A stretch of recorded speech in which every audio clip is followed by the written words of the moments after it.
El Tanaj no habla del extranjero como una masa indiferenciada, ni como una simple etiqueta moral para discursos sentimentales. Lo trata como una realidad social con bordes, estatus y consecuencias legales. Y esa precisión es exactamente lo que pulveriza el mal hábito catequético de agarrar un pasuk sobre extranjeros y convertirlo en la Torá manda X cosa a todos los no judíos, o la Torá prohíbe Y situación a todos los gentiles sin mirar el vocabulario específico que el texto eligió. En el lenguaje torático, la diferencia entre ger, que es el residente que está integrado a la sociedad israelita, el nohri, que es el foráneo ajeno, el toshav, que es el residente, e incluso el zar, el extraño o ajeno en ciertos marcos, especialmente de rol, no es un capricho lingüístico, es un mapa de relación. El Tanaj legisla por la relación, quien vive contigo, quien está en tus puertas, quien pertenece a otra nación sin ningún vínculo de residencia, quien está bajo tu sistema de justicia comunitaria y quien también está fuera de este sistema. Por eso en este tema, queridos alumnos, vamos a entrenarnos con honestidad. Si no distinguimos categorías, si inventamos destinatarios, y cuando inventamos destinatarios, inventamos mandamientos fantasma, vamos a crear religiones y derivaciones distintas. Ese es el punto de este tema. No inventar, no andar creando mandamientos fantasma, sino aplicar la Torá de forma correcta. La Torá no dejó el asunto de manera ambigua, porque nosotros deberíamos estar explicando o enseñando de manera ambigua.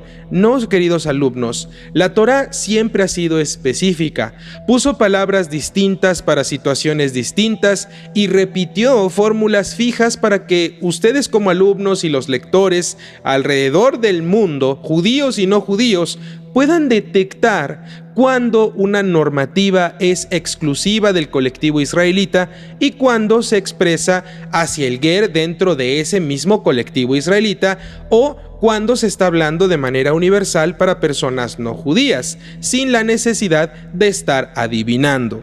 El término ger aparece en el Tanaj con un perfil narrativo y legal que se refuerza a sí mismo. Es aquel que reside en medio de un pueblo sin ser nativo, es decir, un extranjero que reside dentro de un marco comunitario israelita. Alguien cuya vulnerabilidad económica y jurídica es real, precisamente porque no tiene la misma red de pertenencia ancestral. La Torá lo recuerda con una memoria histórica que funciona como un argumento moral. Ustedes fueron gerim, es decir, forasteros, residentes en Mitzraim, en Egipto. Esto lo encontramos en el Sefer Shemot, capítulo 22, verso 20, y también en el capítulo 23, verso 9. Y aquí se refiere a que el pueblo conoce la psicología del desamparo, del que vive dentro de un sistema que no le pertenece por nacimiento. Por lo tanto, el Tanaj además también nos muestra el sentido básico del término incluso antes de la legislación. Abraham Avinu se describe también como un ger betoshav, un forastero y residente en la tierra. Bereshit capítulo 23, verso 4. Una frase que revela la esencia del concepto sin necesidad del diccionario. Alguien que puede habitar, convivir, puede negociar, comprar, llorar a sus muertos y aún así no ser nativo en estatus pleno en la tierra donde vive. En la Torá legislativa, el ger se vuelve figura moral y jurídica. Se le protege contra la opresión. En el Sefer Shemot capítulo 22 verso 20 se dice: no oprimirás al ger. Se le incluyen mecanismos de sustento también, por ejemplo las obras agrícolas para el pobre y para el ger, en el Sefer Vayikra capítulo 19 verso 10. también en el Sefer Devarim, capítulo 24, del verso 19 al 22, y se le integra en la simjá comunitaria, en la alegría comunitaria de las Moadim, de los tiempos designados sagrados y las fechas especiales del pueblo de Israel. Dice así: y te alegrarás tú, tu hijo y el ger que está en tus puertas. En Devarim, capítulo 16, verso 11, y Devarim, capítulo 16, verso 14. De aquí muchas personas con desórdenes psicológicos de identidad se quieren incluir en la celebración de fiestas porque dicen que el ger también debe celebrar. Y claro, el ger, y específicamente ahí lo dice, el ger que está en tus puertas, el extranjero que habita contigo, no el extranjero que habita en otra parte del mundo. Estos textos son los que ocupan los mesiánicos y otras religiones para celebrar o incluirse en las festividades judías, y aquí nos damos cuenta que no es así, que están completamente mal, porque no son gerim, ellos no viven en la comunidad de Israel, por lo tanto no son parte de la celebración. Entonces, retomando el punto, a los gerim que sí viven en comunidades de Israel, en tierra de Israel, se les ofrece un estatuto de igualdad en juicios clave también. Se le comparte las festividades porque vive en Israel, y también los tipos de igualdad. Se dice, una misma ley habrá para el nativo y para el ger, y esta palabra, esta frase, es la más manipulada alrededor del mundo en las diferentes comunidades y sociedades mesiánicas y religiosas que padecen problemas de identidad. Aquí se está hablando de una misma ley, habrá para el nativo y para el ger, pero el ger que habita contigo, les recuerdo, no el extranjero que habita en otra parte del mundo, fuera de las comunidades judías, fuera de Israel. Aquí se está legislando con fórmulas recurrentes en el Sefer Shemot capítulo 12, verso 49, y esto se repite en el Sefer Bamidbar capítulo 15 de los versos 15 al 16. Este conjunto ya nos enseña algo central acerca del ger y, repito, el extranjero que vive en Israel. En la Torá no es cualquier no judío en el mundo, sino el no israelita, el no judío, el extranjero que vive dentro del marco social de Israel y que ya está integrado en él, que por eso puede ser oprimido por Israel y por eso puede ser también protegido por Israel. También por eso puede participar de ciertas dimensiones privilegiadas de la vida comunitaria en Israel. En otras palabras, el ger es un estatus interno del sistema torático, no como un concepto global abstracto, sino alguien que ya está integrado en la sociedad israelí. Cuando alguien toma mandatos sobre el ger, como lo hacen muchos mesiánicos, repito, cristianos que están adoptando y se están disfrazando de judíos y usan esto como si hablara de todas las naciones, como si se refiriera a ellos como extranjeros que viven fuera de Israel y los aplican en sus vidas sin más, están borrando la señal textual de contigo o en tus puertas, que es precisamente el ancla del destinatario principal. El siguiente concepto, vamos a ver el nohri, que es el foráneo o el ajeno, el extranjero que no habita en Israel. Aquí sí, esto aplica para personas que no son judías y que no viven en Israel. En la Torá se marca exterioridad, y la exterioridad viene con el término nohri, alguien que pertenece a otro pueblo, otra nación, otra civilización, sin estar definido como residente ya integrado a la sociedad israelí. Y el texto lo demuestra no por teoría, sino por decisiones legales donde se distingue explícitamente el ger del nohri dentro del mismo pasaje. Como si la Torá nos estuviera diciendo, no te atrevas a colapsar estas palabras, no te atrevas a presuponer o a asumir que las dos significan lo mismo. Un ejemplo quirúrgico que nos va a ayudar lo vamos a encontrar en el Sefer Devarim, capítulo 14, verso 21. El texto permite que una nevelá, es decir, una carroña animal, un animal muerto, por ejemplo, sin faena ritual, que no se hizo la shahitá, que no es kosher, sea dada al ger que está en tus puertas. Por ejemplo, al ger ya integrado a la sociedad israelí. ¿Sí? Se le puede dar, pero también puede ser vendida, ¿sí? Al nohri. Esa sola frase es una dinamita metodológica. ¿Por qué? Y se los voy a explicar. El ger que está en tus puertas vive dentro. El nohri no está definido así, sino como la persona del exterior, el extranjero que no habita contigo. La Torá no dice, dásela al extranjero y sin ningún matiz. No, ahí hay una diferencia, y es una diferencia clave. El ger está en tus puertas, vive contigo, ¿sí? El ger vive contigo y puedes dársela para que sea aprovechada. Pero al nohri puedes vendérsela. Por lo tanto, al ger no se le vende, se le dona. Al nohri se le vende, al extranjero que no habita contigo. Ahí se ve la diferencia relacional. El ger se inserta en tu economía doméstica comunitaria, pero el nohri representa el intercambio externo. Otro ejemplo de distinción textual que aparece también en la Torá aparece en el Sefer Devarim capítulo 15 verso 3, donde se contrasta la conducta económica hacia tu hermano con el nohri. La Torá usa categorías de pertenencia para legislar políticas de comunidad.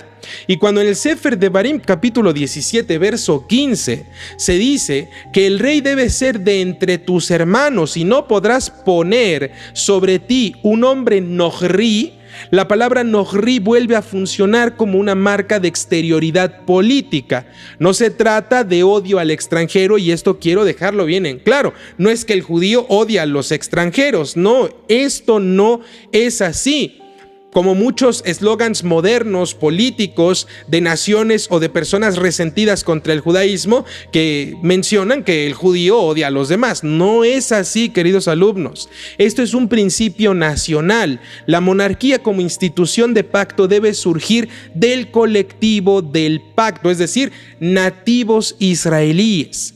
Este es un punto crítico para nuestro curso, porque cuando la Torá usa nohri, no está necesariamente legislando moral universal, está delineando fronteras de institución nacional y relación comunitaria. La catequesis popular y las ideologías del cristianismo, sus derivados y sobre todo el mesianismo suelen saltar directamente a la moralización, pero ¿qué acabamos de darnos cuenta? La letra torática aquí está construyendo una nación, no está universalizando. Luego vamos a ver el término toshav, que se traduce muchas veces como residente.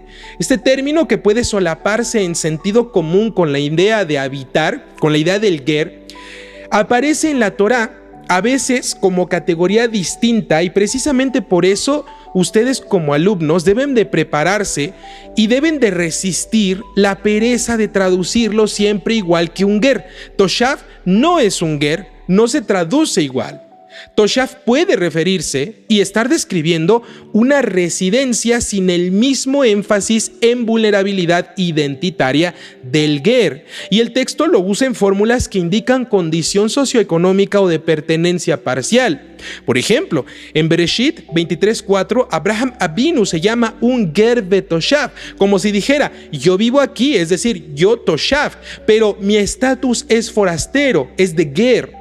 En el Sefer Shemot capítulo 12, al legislar Pesach, el texto excluye del consumo del corbán, de la ofrenda de Pesach, al toshav y al sahir, es decir, al residente no integrado a la sociedad israelí, y también al asalariado. Esto lo encontramos en el Sefer Shemot capítulo 12 verso 45. Y luego abre una puerta condicionada para el ger. Si un ger habita contigo y hace Pesach, entonces se acercará y será como el nativo. Capítulo 12 verso 48 del Sefer Shemot. Sin importar interpretaciones externas y ajenas al judaísmo y la tradición rabínica, El dato torático es clarísimo, queridos alumnos. El texto sí distingue categorías de residentes integrados y regula acceso ritual según el estatus y la condición de cada persona. Si el lector, si el líder religioso suele ignorar esa distinción y dice que la Torá trata igual a todo extranjero, está contradiciendo el pasuk, está cometiendo un error fatal. La Torá aquí muestra que hay integración ritual bajo ciertas condiciones y también una exclusión de otras categorías. No porque el Tanaj sea arbitrario, sino porque está legislando una institución identitaria, la cual, por ejemplo, en nuestro ejemplo, es Pesach, una festividad fundacional para Israel, con criterios estrictos de pertenencia y participación. Esto de nuevo nos enseña una regla. Cuando la norma está ligada a una señal de pacto y una memoria nacional, la Torá legisla con fronteras, con límites. Cuando la norma está ligada a la justicia y la protección del vulnerable, la Torá legisla con inclusión y mucho, pero mucho cuidado. Un cuarto término que podemos analizar en esta clase, menos comprendido y muy manipulado por lectores modernos, religiones, ideologías y todas estas derivaciones, es la palabra zar, que se traduce como extraño o ajeno. Suele aparecer no tanto como un extranjero étnico, sino como un ajeno al rol dentro de instituciones sagradas. En la Torá, zar puede marcar al que no pertenece al ámbito sacerdotal y por lo tanto no puede acercarse a lo consagrado. Es una extranjería de función, no necesariamente de nación. Y esto es vital de entender porque mucha gente actualmente oye extraño y cree que es un no judío, y esto no es así. El Tanaj nos enseña que se puede ser un extraño respecto de un servicio, incluso siendo parte del pueblo, como yo les comentaba en clases pasadas. El hecho de que seas judío, esto no te habilita para que seas un Cohen o un levita, ¿sí? Hay que tomar en cuenta la genética de este tipo de funciones dentro del pueblo de Israel. Un converso, por ejemplo, que quiera ser un Cohen, no se puede. Esto es algo de genética, viene de sangre, de descendencia, ¿sí? De ascendencia y ascendencia. Son líneas genealógicas específicas. Por lo tanto, con esto aprendemos que el Tanaj sí nos enseña que se puede ser extraño siendo judío respecto de un servicio específico y especializado dentro del pueblo de Israel. El zar no necesariamente es un extranjero ajeno, sino alguien que, siendo parte del pueblo, no le corresponde realizar ciertas funciones y actividades. En el Sefer Bamidbar, la legislación sobre el Mishkan, el tabernáculo, y el servicio levítico sacerdotal utiliza esta lógica. Hay cercanía restringida, hay funciones delimitadas y la palabra de extrañeza o ser un extraño, un zar, opera como protección de lo sagrado dentro del sistema judío. Ustedes, como alumnos, necesitan esta precisión, porque la catequesis popular ama siempre colapsar la Torá, colapsar el Tanaj, y dice que extraño es igual a gentiles, que ley es igual a moral universal y sagrado es igual a cualquier espiritualidad. La Torá, en cambio, sí distingue, queridos alumnos. Extranjería puede ser social en el término ger, puede ser externa en el término nohri, de no judíos que viven fuera del marco legal israelita y que no están integrados a la sociedad y comunidades judías. Puede ser también condición de residencia y ocupa toshav, un residente, que puede ser de paso o permanente. También puede ser rol institucional, y aquí hablamos del término zar. Y esa sola multiplicidad rompe el mito de que la Torá habla del extranjero como si fuera un concepto único. Ahora bien, el objetivo del tema no es solo definir el vocabulario, sino enseñar a detectar mandatos del tipo para ustedes y para el ger, porque ahí se juega la diferencia entre obligación particular y obligación extendida dentro del marco comunitario. El Tanaj deja fórmulas repetidas para marcas de agua legales. Una de las más explícitas es una misma Torá y un mismo mishpat, una misma ordenanza, un mismo juicio. Será para ustedes y para el ger del Sefer Bamidbar, capítulo 15, versos 15 al 16. Y el texto la refuerza con un énfasis que no permite evasión. Torá Ahat Yehiyeh, una sola instrucción habrá. Otra fórmula clave es para el nativo. Ezraj se le conoce al que es nativo. Y para el ger de Shemot, capítulo 12, verso 49, y el Sefer Baikra, capítulo 24, verso 22, Sefer Bamidbar, capítulo 9, verso 14.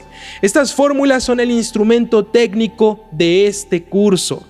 Cada vez que ustedes encuentren esa estructura paralela de Ezraj be la ger, para el nativo y para el ger, deben activar la lectura correcta. El texto está extendiendo esa norma dentro del marco comunitario a ambos estatus y por tanto no se debe ni restringirlo falsamente solo a nativos ni universarlo falsamente a todas las naciones del mundo fuera de ese marco específico. Y me refiero al extranjero que habita en Israel dentro de comunidades judías o quien está habitando y ya se ha integrado a la cultura y tradiciones judías o israelitas. Es universalidad interna, no universalidad planetaria automática. Grábenselo. El ger aquí no representa la humanidad, representa el residente integrado dentro de la comunidad israelita. Si alguien quiere usar estas fórmulas o estos textos como prueba de universalidad global, ustedes acaban de aprender a exigirles que les contesten francamente y con verdad y con honestidad una simple pregunta. ¿Dónde dice todas las naciones aquí en este pasuk? El pasuk no lo dice. Dice el ger que habita contigo en tus puertas. Por eso, este método que les estoy compartiendo de detección es casi mecánico. Buscar los pares Ezraj y ger y buscar las frases ethem, que significa ustedes, junto con hager hagar, que puede ser el ger que reside, y la ubicación bishareja, en tus puertas. Donde estas marcas aparecen, el texto entonces define el alcance. Donde no aparecen estos términos, no se debe andar inventando ni andar diciendo mentiras. La Torá también nos muestra que hay mandatos donde el ger está incluido en prohibiciones severas, y eso es clave para evitar sentimentalismos superficiales. Por ejemplo, en el Sefer Baikra, capítulo 17, el texto formula prohibiciones relacionadas con sangre, con un alcance explícito para cualquier hombre de la casa de Israel y del ger que reside en medio de ellos. Así dice el Sefer Baikra, capítulo 17, verso 10 y versos 12 y 13. La repetición y el ger que reside se vuelve un sello de alcance. La restricción de sangre que ya vimos en Noyaj como eje universal mínimo, aquí se reitera en un marco de comunidad donde incluso el residente queda bajo esta norma. En el Sefer Baikra, capítulo 18, verso 26, el texto nos dice que no se deben hacer ciertas abominaciones y agrega ni el nativo ni el ger que reside, ¿en dónde? En medio de ustedes, otra vez con una fórmula de alcance. En Bamidbar, capítulo 15, verso 29 al 30, el texto distingue entre el que peca sin intención y el que actúa con mano alzada. Beyadramá, con mano alzada. Y vuelve a insistir en el alcance, para el nativo y para el ger. Esto nos enseña una verdad incómoda para la catequesis popular, para los mesiánicos y para el cristianismo, que poco a poco, yo no entiendo por qué, se empiezan a disfrazar de judíos. La Torá no trata al ger solo como un objeto de compasión, lo trata también como sujeto de responsabilidad dentro del marco en que reside. La inclusión no significa que no se exija nada, significa incluir en protección y también en orden, y eso pedagógicamente es oro puro. Obliga al alumno, al estudiante, a ustedes como extranjeros, a salir de las caricaturas creadas por las ideologías y religiones. El Tanaj no es xenófobo, ni tampoco es relativista. Es un texto de comunidad que protege al vulnerable y al mismo tiempo fija un orden compartido para quienes habitan dentro de Israel. A la vez, hay mandatos donde la Torá exige un trato ético particular hacia el ger precisamente por su vulnerabilidad. No torcerás el juicio del ger, se dice en Devarim 24:17. Maldito el que pervierte el juicio del ger, Devarim 27:19. Y la Torá lo mete también dentro de la triada de los vulnerables junto con el yatom, el huérfano, y la almaná, la viuda. En pasajes donde la justicia se mide por cómo se trata al que no tiene defensa social. En el Sefer Vaikra, capítulo 19, versos 33 al 34, el texto eleva el trato al ger con una intensidad muy rara. No solo no lo oprimirás, sino lo amarás como a ti mismo. En el Sefer Devarim, capítulo 10, versos 18 al 19, presenta a Hashem como quien ama al ger y da pan y vestido, y por eso ordena al pueblo amar al ger. Aquí se ve una dinámica textual decisiva. La Torá construye la ética hacia el extranjero residente no como una filantropía opcional, sino como una imitación de la conducta divina hacia los gerim. Pero otra vez, en este curso debo insistir, este mandato aparece dirigido a Israel. Ustedes amarán, porque es Israel quien puede oprimir o puede amar al ger dentro de su sistema. No es un mandamiento dirigido a todas las naciones en forma textual directa, aunque ciertamente ilumina la moral o la ética humana en general. Esa distinción entre iluminación moral y ética y la obligación legislada hacia un destinatario, en este caso Israel, es el músculo del Peshat y la vacuna contra la falsa propaganda de las religiones. El resultado, si se lee con precisión, es una cartografía. Dentro de la Torá hay un círculo interior de obligaciones marcadas por el Brit Sinaí. Ustedes, Bené Israel, mi pueblo, mi pacto, memoria de la salida de Egipto. Dentro de ese círculo, el Tanaj reconoce círculos de convivencia con otros seres humanos, con el ger que reside en tus puertas, el toshav que es el residente de estatus específico que puede ser temporal o permanente, pero no se ha integrado dentro de la legislación israelita o no se ha asimilado a las tradiciones y culturas israelitas. Y también el nohri como un extranjero, como exterioridad, como persona que no pertenece al pueblo, pero que tampoco es residente dentro de sus comunidades. La Torá regula de modo distinto y esto lo tenemos que aprender a respetar, queridos alumnos. A veces extiende una norma al ger por fórmula explícita para ustedes y para el ger, como ya aprendimos en esta clase. A veces reserva instituciones identitarias a miembros del pacto. A veces distingue economía interna de relaciones externas. A veces protege al ger también con mandatos de amor y justicia. A veces lo incluye en responsabilidades de prohibiciones que sostienen el orden sagrado. Y por encima de todo esto, este método nos enseña a volver a una disciplina elegante. Nunca digan que la Torá manda al extranjero sin antes decir qué palabras específicas está usando el pasuk en el que se van a basar para decir eso. Y sobre todo, qué fórmula de alcance aparece en dicho pasaje. Porque en el Tanaj el destinatario está en el sustantivo. Ger no es nohri, toshav no es zar, nohri no es zar y zar no es ger. Y el texto mismo nos da los rieles para no descarrilarnos. quiero que imaginen, como conclusión, que cada vez que alguien usa la palabra extranjero como un arma para ya sea imponer, excluir o moralizar algo, tú abres el Tanaj en ese momento y buscas la palabra exacta que el texto usó. Si dice ger, es alguien que camina en las calles y vive en las puertas de Israel. Y entonces la Torá te pregunta si lo oprimes o lo amas. Si dice Nohri, es alguien de fuera, un extranjero.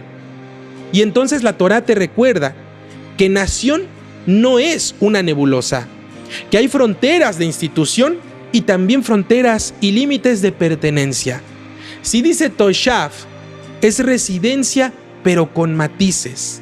Y la Torá te obliga a dejar de pensar en blanco y negro nada más. Si dice Zar, es extranjería de roles. Y la Torá te enseña que también dentro del pueblo de Israel, dentro de los diferentes judíos que existen, hay límites y responsabilidades. Cuando aprendes a escuchar esas diferentes palabras, pero cuando ves el texto y diferencias la palabra exacta, el Tanaj deja de ser un megáfono para prejuicios y se vuelve un bisturí de la verdad. Y en esa verdad ocurre algo casi espiritual.